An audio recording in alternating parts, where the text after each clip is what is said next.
안녕하십니까. 거꾸로 투자하는 쇼킹 부동산입니다. 어제 오후 3시에 중요한 소식이 발표가 됐습니다.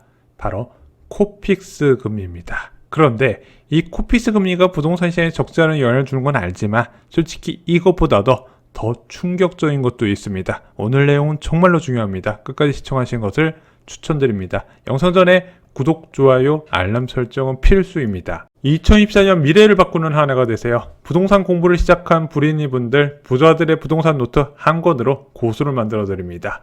부자가 되려면 청약에 미쳐라에 여러분들이 갖고 있는 소중한 청약 통장으로 이익을 극대화할 수 있는 모든 방법을 포함시켜 주었습니다. 자, 부동산 시장에 큰 영향을 주는 코픽스 금리, 변동형 주택담보대출과 전세대출의 기준금리 역할을 하죠. 그래서 부동산 시장은요, 특히 전세시장이 단기자금 시장에 영향을 많이 받아요. 근데 이 코픽스 금리가 2월 15일 날 4%로 발표가 됐는데 1월 15일 날 발표된 기준으로 봤더니 3.84%로 0.16%포인트 낮아졌다는 거죠. 자, 대한민국 부동산 시장에 큰 영향을 주는 코픽스 금리가 하락한 거 넉 달 만의 일이라고 합니다. 자, 물론 코픽스가 낮아질 것은 예상이 됐었어요. 왜냐면 이제 12월 11일 날 기사 하나 볼까요? 사라진 4% 정기예금, 대출금리 얼마나 떨어질까? 코픽스 금리 산출의 높은 비중을 차지하는 예금금리가 12월부터 뚝뚝뚝뚝 떨어졌거든요. 아시다시피 지난달 10월 말에 미국 채금 10년물 금리가 5%를 치솟으면서 전체적으로 금리 쇼크가 좀 발생을 했거든요. 그 와중에 대한민국 1년물 예금금리도 4% 초반까지 올라갔어요. 근데 이때가 딱 끝이었단 말입니다. 10월 말을 기점으로 계속해서 하락 중이에요. 그럼 현재 금융채 금리 얼마나 나올까요? 은행채, 트리플 A 등급 은행채 금리 5년물 같은 경우는요, 4.81%에서 현재 3.77%까지 떨어졌고요. 1년물 은행채 금리, 얘가 예금금리에 선행하는 지표죠. 4.15%에서 3.56%까지 떨어졌습니다. 3.56%? 자, 아시다시피 이미 예금금리, 5대 은행 예금금리가 3.7% 수준까지 낮아졌습니다. NH농협은행에서 또 이거보다 높은 거 있는데 그거는 이제 특수한 우대금리 적용 사례가 있어야 되고 대부분 3.7% 이하인데 이거 보니까 아마 3.6% 그 이하까지도 낮아질 가능성이 있어요. 아마 작년 2월 정도인가 3.5%대까지 낮아진 적이 있었거든요. 그 수준까지 빠질 것으로 예상됩니다. 자, 그러다 보니까 어떤 기사가 떴을까요? 한 기사 읽어드릴게요. 예금금리 3%대 뚝 머니무브 시동. 이거 굉장히 중요한 내용입니다. 머니무브란 무엇인가요? 경제활동으로 각이 쌓이는 막대한 현금은요, 예금이나 채권, 주식, 부동산으로 옮겨가게 됩니다. 하지만 가계가 일반적으로 가장 선호하는 것은 바로 예금이에요. 왜? 안전하고 편리하니까. 자, 주식이나 부동산 같은 경우는 위험 리스크도 있을 뿐더러 또 공부를 많이 해야 되잖아요. 어렵거든요. 일반적으로 예금을 좋아하는데 사람들이 예금을 하지 않고 고위험, 고수익 자산으로 자금을 옮기는 현상이 있습니다. 왜?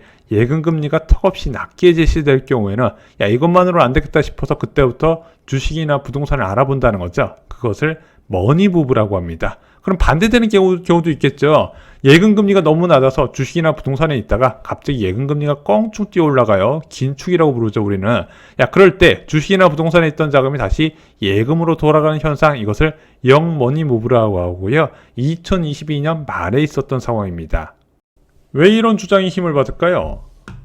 5대 은행의 요구불 예금 잔액 때문에 그렇습니다. 이 요구불 예금이 무엇이다? 예금주가 원할 때 언제든지 현금화 시켜줘야 되는 예금, 수시 입출금 통장 생각하시면 될 것 같은데 얘는 시황 변화에 따라서 증권이나 펀드, 가상자산, 부동산 등으로 옮겨질 가능성이 높은 투기 대기성 자금으로 일반적으로 분류를 합니다. 전월에 598조 원 규모였는데 이번 달에 616조 원 규모, 한 달 만에 18조 원이나 증가했다는 거죠. 한마디로 예금금리가 마음에 들지 않아서 위험자산에 투자하려는 사람들이 늘어났다, 이렇게 해석이 된다는 겁니다.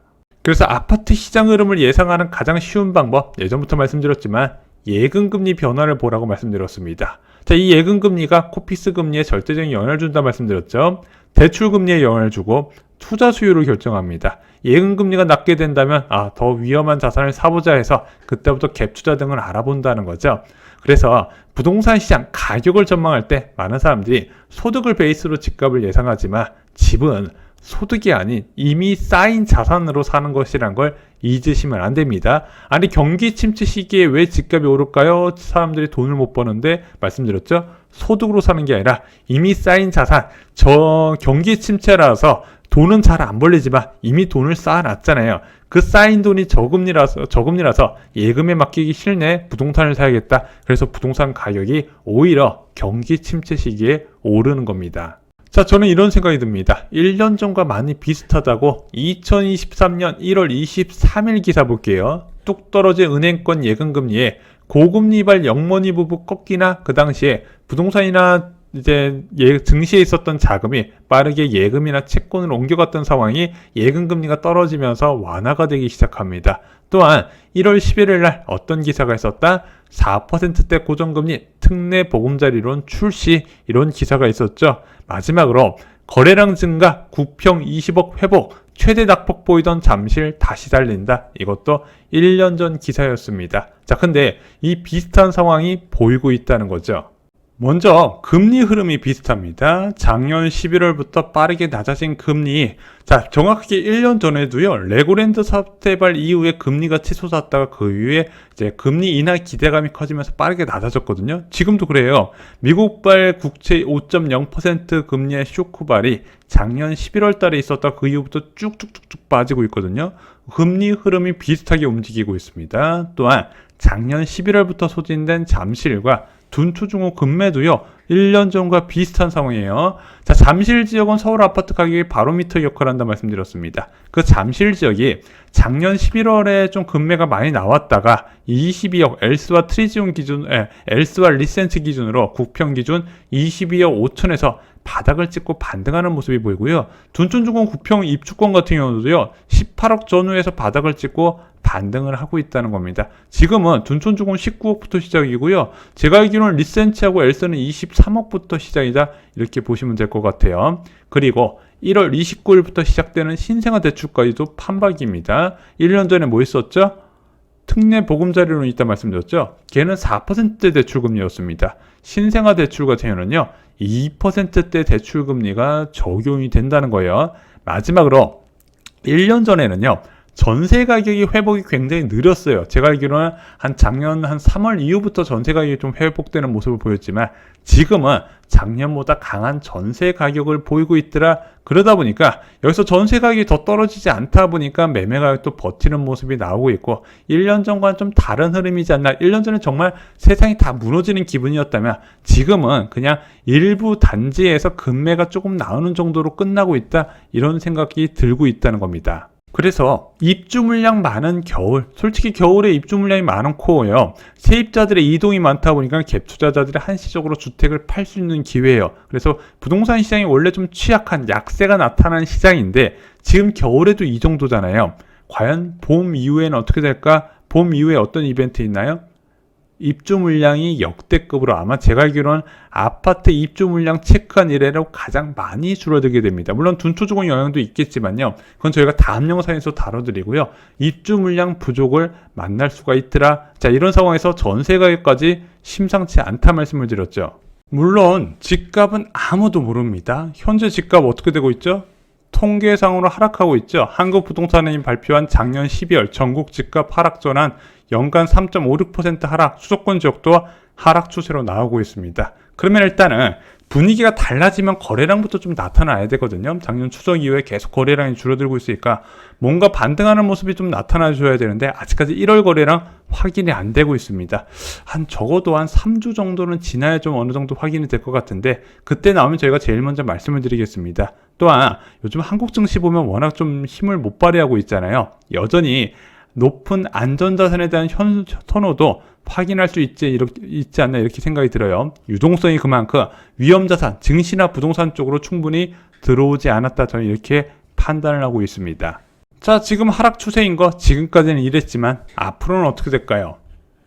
솔직히 한 sap도 모르는 게 인생인데 어떻게 알겠습니까? 그래도 불확실할 때는 저는 개인적으로 예금과 대출금리를 보고 판단을 했고 2021년 이후 이런 방법으로 틀린 적은 없다고 생각합니다. 판단은 여러분들의 몫입니다. 진짜 유튜브나 언론에 가득한 대폭락의 시작인지, 과연 이것이 일시적인 미국 금리 폭등에 따른, 그리고 겨울 비수기가 만든 일시적인 조정인 것인지 판단하고 결정을 하시면 될 것 같습니다.